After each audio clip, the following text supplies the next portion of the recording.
yeni haline getiriyoruz. Özel teknikler sayesinde.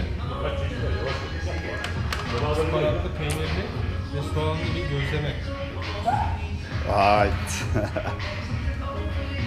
Tarifini de yap. Tarifi çok İçinde özel. neler var? Beğenmiyoruz ama ıspanaklı, peynirli 10 numara bir gözleme oluyor. Ama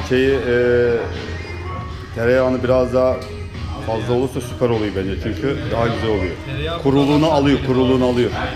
Kuruluğunu alıyor. Tereyağı zaten ıslatmak için diğer Ya oluyor.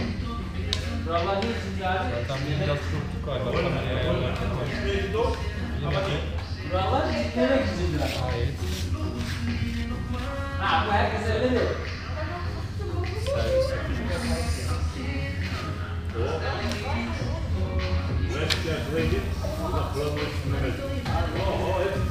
Biraz el çabukluğuyla olacak abi inşallah. bana ilk yapıyorsun yani olur yani. Zamanla günlük yaptığın mı göğsüne hemen el alışır yani.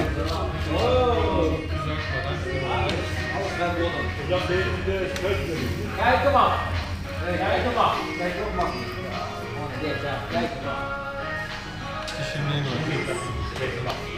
Operasyon tamam. Tamam mı? Nasıl abi? Her şey hazır.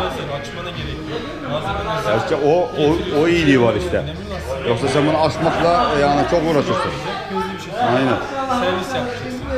Anahtar kelime bence. Güzel bence güzel. Tamam abi, teşekkürler. Aslı bilip